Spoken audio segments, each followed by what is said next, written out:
Hello everyone, today we are going to study chapter number 12, equation in one variable, practice set number 12.2, question number 8, 9 and 10 we are going to solve in today's video.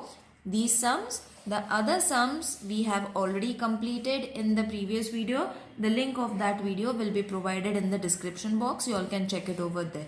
So let's start with question number 8. You all can refer page number 80 of your textbook. Raju sold a bicycle to Amit at 8% profit. Amit repaired it spending rupees 54. Then he sold the bicycle to Nikhil for rupees 134 with no loss, no profit. Okay तो मतलब उसने 8% profit तो कमाया है but it with no loss and no profit. Find the cost price of the bicycle for which Raju purchased it. तो हमें find करना है what is going to be the cost price. Cost price हमें find करना है. हमें percentage दिया हुआ है प्रॉफिट का and Amit had spend rupees 54 for repairing. ये भी याद रखना है. And then he sold the bicycle to Nikhil with no loss and no profit for rupees 1134. So सबसे पहले तो जो फाइंड करना है उसे हम सपोज कर लेंगे. Let the cost price. Cost price हमें फाइंड करनी है. So let the cost price of the bicycle. Then Raju purchased B rupees x. ठीक है, तो उसने जो राजू से खरीदा था उसे हमने सपोज कर लिया as a cost price x. फिर Raju sold his bicycle to Amit. Raju ने अमित को जब साइकिल बेचा था so it was for 8% profit. तो 8% प्रॉफिट कितना होता है? That is x into 8/100. Why 100? Because हमें परसेंटेज निकालना है. So this is your second term. First and second term हमें मिल गया. Now Raju sold the bicycle to Amit for. तो हमें पता करना है कि राजू ने एक्चुअली कितने रुपीज में बेचा था अमित को. ठीक है, so it is x plus 2x/25 is equal to. अब ये 25 कहाँ से आया? सो ये आंसर हमें, ये जो फ्रैक्शन है ये हमें यहाँ से आया. दैट इज, इसको अगर हमने रिड्यूस किया, suppose we reduce it, so it is going to be C 2 4s are 8, 2 5s are 10, 0, 2 2s are 4, 2 2s are 4, 2 5s are 10. मतलब आ गया x इंटू 2/25. तो हम अगर इसको मल्टीप्लाई करते हैं तो ये हो जाएगा 2x/25. Got it. तो ये कहाँ से आ गया हमें फ्रैक्शन? ये यहाँ से आया हुआ है. Got it. 8% प्रॉफिट का मतलब इतना है. Still it is in the form of variation. तो हमें इसको सॉल्व करना है. x plus 2x/25. तो ये हो जाता है x एंड x प्लस कर लो. सो कैसे करोगे इसको? 25 into x is going to be 25x. 25x plus 2x is going to be 27x. और 25 जैसा है वैसा, मतलब 25 इंटू एक्स प्लस 2x. सो ये हो जाएगा 25x plus 2x is equal to 27x. If you all are not able to get it, please refer this. This is for your reference. तो ये हो जाएगा 27x/25. अब Amit spend rupees 54 for repairing. अभी हमारे पास तो ये है कि इतने रुपीज में Raju sold the bicycle to Amit. Now, but Amit had spent rupees 54 more इसके साथ, इसीलिए हमने इसको प्लस कर लिया. So the cost of bicycle for Amit is इतने rupees. I hope this is clear. थोड़ा लंबा है but according to the question you all have to arrange it in the same pattern as I have shown you. Okay, तो यहां तक आने के बाद अब लिखना है कि Amit had sold the cycle to Nikhil. Amit sold the bicycle to Nikhil for rupees कितने? 1134 rupees with no loss and no profit. All right, so therefore 27x/25 plus 54 is equal to 1134। तो हमने क्या कर लिया, ये जो था ये इक्वेशन और ये हमने is equal, because total amount of the price that he had sold is this much, तो ये तो हमने इक्वेशन फॉर्म किया है. When we get the x we are going to get the cost price after solving this equation. So ये बहुत easy है solve करने के लिए. 25 यहाँ पे जाएगा, सॉरी 54 यहाँ पे जाएगा. So this is going to remain 27x upon 25 is equal to 1134 minus 54. Minus 54 को मैंने राइट हैंड साइड कन्वर्ट कर लिया. So therefore now the answer is going to be 27x upon 25 minus करने के बाद आंसर आता है 1080. आई होप आप लोग माइनस कर लोगे ना. सो therefore अब x को यहाँ पे रखेंगे हम 1080. अब 25 जो था ये ऊपर चले जाएगा एंड 27 नीचे आ जाएगा, so that we can easily divide it. अब इसको डिवाइड करना is very easy. Divided with the table of 3 के टेबल से आप डिवाइड कर सकते हो, या डायरेक्टली आप 27 के टेबल से, अगर if you all know you all can divided with the table of 27 also. Divide कर लो this and this number.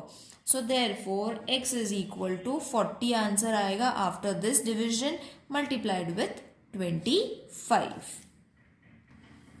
So therefore x is equal to कितना था, 40 इंटू 25 मल्टीप्लाई कर लो तो x मिल जाएगा 1000 rupees. So therefore the cost price और the CP of the bicycle to Raju is rupees 1000. All right.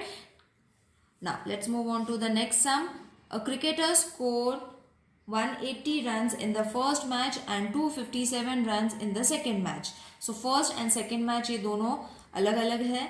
Find the numbers of the runs that he scored in the third match so that the average of the run in the third match in 3 matches average find करके दिया हुआ है is 230. Okay, so first match इतने, second match इतने runs. Okay, find the number of runs he made in the third match. तो third match के हमें find करना है. Alright, so that the average, अब average of runs हमें दिया हुआ है 230. So जो भी दिया हुआ है we have marked it down. अब जो find करना है उसे हम x suppose करेंगे. Let the cricket score x runs in the third match, क्योंकि थर्ड मैच का हमें सबसे पहले फाइंड करना है. And the total run scored by the cricketer is ये सारे, दैट इज 180 प्लस 257, और थर्ड मैच जो हमने x सपोज किया है उसको हमने ऐड करना है साथ में. Okay, so therefore the average of 3 matches is 230. ये भी दिया हुआ है जो मैंने लिख लिया. Got it. तो ये इक्वेशन भी मिल गया, x भी हमने सपोज कर लिया एंड एवरेज जो हमें फाइंड करके दिया हुआ है ऑलरेडी क्वेश्चन में, so we have taken it down. अब therefore the total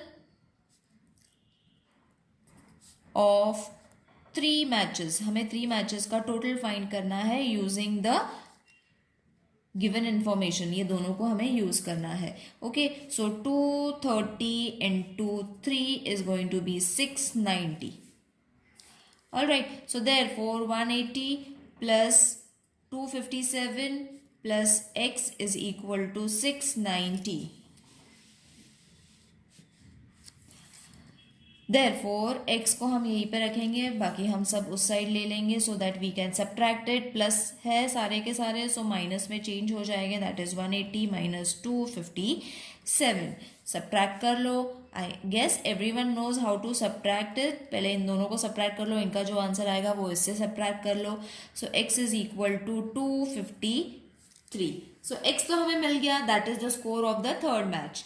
therefore the score of third match is 253 runs. It is very easy sum to solve, isn't it? Now let's move on to the 10th and the last sum of this question, of this exercise. Sudhir's age is 5 more than 3 times the age of Viru. Anil's age is half the age of Sudhir. If the ratio of the sum of Sudhir's and Viru's age or to 3 times Anil's age is 5 as to 6, then find Viru's age. थोड़ा confusing है, but I will explain you how to write it. ना let the age of Viru be x. तो हमने क्या x suppose कर लिया, जैसे मैंने पहले भी बताया हुआ था, जो हमें फाइंड करना है वो हमें एक्स में सपोज करना है.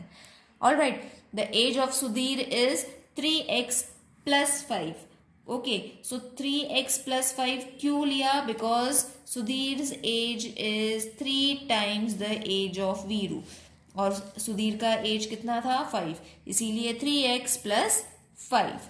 Anil's age is half the age of Sudhir, therefore Anil's age is 3x. Half बोला है मतलब उसको डिवाइड करना है 3x प्लस 5 अपॉन 2 ईयर्स. तो हमने तीनों का एज जो है, जो सपोज करा था, वीरू का एज x ले लिया, सुधीर का एज 3x प्लस 5 ले लिया, Anil's age 3x plus 5 upon 2 according to the given condition हमने लिख लिया. सो सबसे पहले कंडीशन थी the sum of Sudhir and Viru's age. Sum मतलब एडिशन. सो सुधीर का एज और वीरू का एज हमने प्लस करना है. So it is going to be 4x plus 5 years. All right, it is very easy to find. ये बहुत इजीली फाइंड हो सकता है एडिशन करके. ना 3 टाइम्स अनिल्स एज. 3 टाइम्स मतलब हमें वापस 3 लेना है. 3x प्लस अनिल का एज कितना था? 3x plus 5 upon 2. ओके, जो हमने सपोज किया हुआ था. 3 टाइम्स बोला है इसीलिए. अब after getting this from the given condition, इसको सॉल्व कर लेते हैं. That is 4x plus 5. Okay, this equation you all have to take upon this 3x plus 5 upon 2 is equal to, ratio दिया हुआ था क्वेश्चन में children. Okay, don't forget, I have forgot to explain that. 5 upon 6 ratio दिया हुआ था, isn't it? Question में 5 as to 6 दिया है, तो 5 ऊपर 6 नीचे आएगा. Don't make mistake over here. अब इसको क्रॉस मल्टीप्लाई करते हैं. That means this is to be multiplied with 6. So 6 multiplied with 4x plus 5 and 5 into 3 into 3x plus 5 upon 2. Okay, cross multiplication we have done. After this, what we have to do? इसको हम 2 into 6, I will explain you. First, let me solve it. 5 into 3, 3x plus 5. So what I have done? Multiplying both the sides by 2. So यहाँ से 2 हटा के मैंने यहाँ पे multiply कर दिया.